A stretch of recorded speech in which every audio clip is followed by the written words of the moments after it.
الحمدلله د علماء دغه جماعت او دغه مشر قائد جمعیت حضرت مولانا فضل الرحمن صاحب دامت برکاتهم ملک د یو خانه جنگی نه د یو مشکل نه د یو لوی مصیبت نه وایستلو بچي زموږ ملک کې تاسو به کتلي وي د اسلامي ملک دی زموږ آئین الحمدلله زموږ علماء کوشش کړو په هغه زمانه کې محنت یې کړو د کې اسلامي دفعات شامل کړو هغه اسلامي دفعاتو کې یو دفعه دا وه چې ها حاکمیت اعلی خدا بزرگتر کے لیے دویمه پکې لیکلي وو یہاں قرآن و سنت کے خلاف کوئی قانون نہیں بنے گا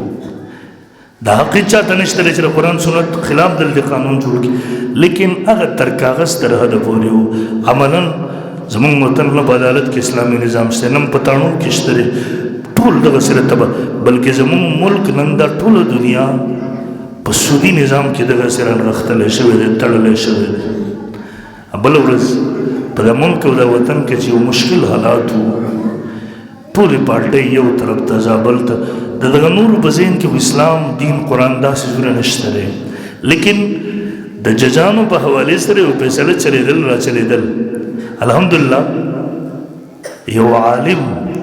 چې د علماء جماعت په ملک شته دی هغوی په آئین کې اسلامي دفعات هم د دیو مشرانو شامل کړي دي او نن د ملک د اسلامي نظریاتو حفاظت هم کوي چې ملک د یو مشکل سره مخامخ الحمدلله د علماء دغه جماعت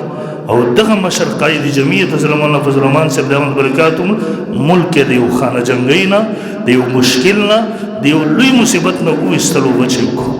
او دویم نمبر دینی مدرسې تر اوسه پورې زموږ حکومت زموږ دغه چې کوم خلکو په اختیار کې دي د مدارسو رجسټریشن یې بند کړی قانونا د مدرسو رجسټریشن باندې پابندي و دی سکول رجسټر کوي سینما یې رجسټر کوله دمخانه یې رجسټر کوله کنجرخانه یې رجسټر کوله لیکن دینی مدرسې نه رجسټر کوله مونږ به چې بدلته راغلله یوه اداره بله اداره او مدرسې رجسټر نمبر وښایه مونږ ورته ویل نشته دا ولې نه ده رجسټر نو مونږ ورته خو تاسو یې نه رجسټر کوئ مونږ خو بار بار درغلو یو کوشش بل کوشش تاسو خو شی بند کړی دی نه رجسټر کوئ نو په مونږ سترګې زله راوباسئ چې رجسټریشن وښایه بل دا هم پابندي وه چې د مدرسې په نوم باندې یو بینک په دې خبره پابند و چې د مدرسې په نوم به اکاونټ نه جوړوي هلکه را دومره دشمني تاسو ولې کوئ د مدرسو سره دا خو ستاسو نه څه نه غواړي دا خو به تاسو بوج نه دی دا خو ستاسو د دین حفاظت کوي ستاسو بچو ته دین ورښیي دا دومره دشمني ولې کوو رجسټریشن دې پسې بند کړو بینک اکاونټ د ده په نوم باندې نه جوړېږي الحمدلله بله ورځ زموږ مولانا صاحب هغې په دغه بیل کې دا څیزونه مرداخل تلله په دغه ترمیم کې د مدرسو رجسټریشن او ورسره د مدرسو دپاره اکاونټ دا کومه پابندي وه الحمدلله دغه یې اوچته کړله ختمه کړله او دویم نمبر په دې ملک کې سودي نظام رایج دی اسلامي نظریاتي کونسل او شرعي عدالت ډېر لیکن په هغې څوک عمل در عمل نه کوي مولانا صاحب دیو ته 5 کاله ټایم ورکړو چې تاسو به پابند 2028 پورې ټایم ورکړو تاسو به پابند یئ چې 2028 پورې به د ملک نه دغه سودي نظام که هغه بینک دی که هغه بله اداره ده که هغه بله اداره ده دا نظام به ختموي دلته یعنې د دې سره دا اخرنی حد شو د دې نه اخوا به ملک ډېر خلک اعتراض هم کوي یاره ولې 2028 پورې سود حلال دی نه دی حلال نو دا تر اوسه پورې 50 سال چې تاسو سود وکړو تر اوسه پورې حلال و دا تا سره د اوس د 2028 پورې غم شته چې مولایانو د 2028 پورې سود حرام کو حلال کو لیکن تر اوسه پورې 50 60 سال چې په تا باندې سود مسلط و دغې ته ستا سوچ نه و چې دا اوسه پورې دا چا حلال کړی و د 2028 پورې هغوی حلال نه کو خو الله دې درته عقل درکړي صرف د علماو سره بغض د یقین وکړه په دې وخت کې یو شیطان ته تکلیف دی چې په ملک کې سودي نظام ولې ختمېږي یو دغه خلکو ته تکلیف دی چې په علماو باندې اعتراضات کوي ګوره ستا په ملک کې بینکینګ نظام دا تقریبا دا هر څه دغسې راګیر شوي دي د دې نه ویستل خو اوس وغواړي که نه څه دغسې انقلاب خو نه دی راغلی چې هر څه ختم کړو نوی نظام ورباندې مسلط کړي خو د سود نه د وتلو څه لاره خو پکار ده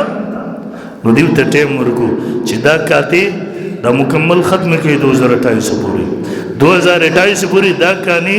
دا کاتی دا ختم کوي او اسلامی طریقه کار چې کوم دی هغه نافذ کوي. هغې دپاره به بنچ د علماو جوړېږي، د هغې نه به رهنمایي اخلي او بهر ممالکو کې هم په دغه باندې شیخ الاسلام حضرت مولانا مفتی محمد تقی عثماني صاحب دامت برکاتو هغوی چې کوم یو ترتیب جوړ کړی دی د دغه مشکل نه د وتلو کومه لار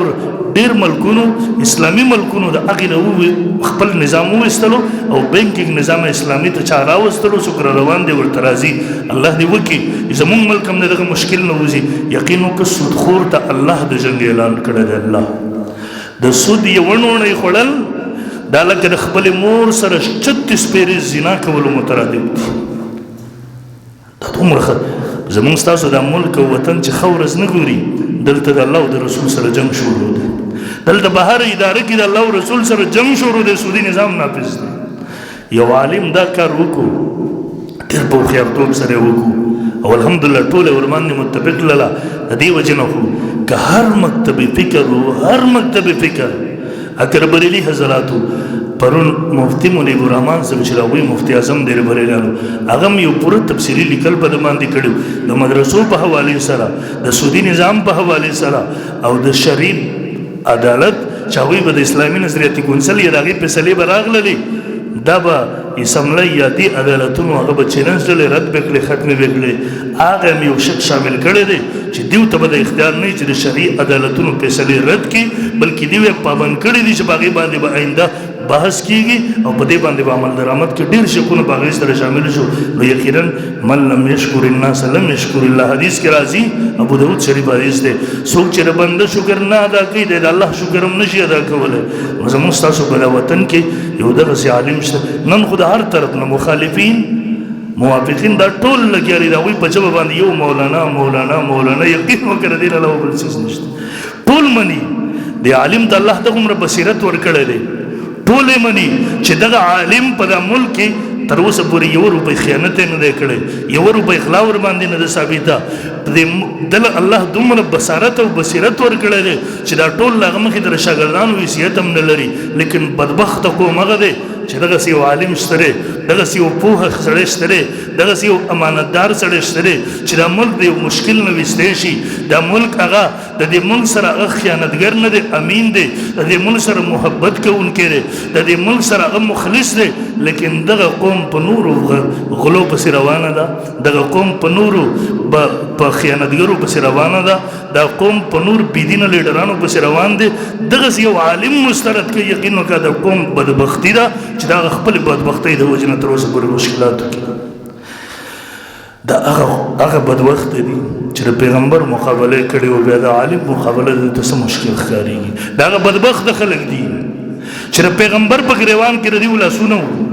دا هغه بدبخته خلک دي چې د پیغمبر یې په کاڼو ویشتو. هغه بدبخته قوم دی چې پیغمبر ته کنځل کول. هغه بدبخته قوم دی چې د پیغمبر د شهید کولو کوشش یې کوو. بس نن دا هغه ذریت دی الله دې زموږ په قوم باندې رحم وکړي چې د عقل نه کار واخلي، د سوچ نه کار واخلي، د فهم نه کار واخلي. دغسې هوښیار خلک شته دی، دغسې پوهه خلک شته دی، دغسې امانتدار خلک شته دی. او دشمني ورسره زموږ پسه ده، ګیرې ده، پګړۍ ده، تسبیح بلاس کې دي، عالم دی، د مدرسې سره تعلق دی، د الله باغی نه دی، هغه د رسول الله باغی نه دی. دې وجې نه د قوم ور باندې اعتماد نشته دی، د قوم ورسره نه لګېږي. بس الله دې زموږ په قوم باندې رحم وکړي او الله دې زموږ د قوم ځوانانو ته پوهه ورکړي. واخر دعوانا الحمد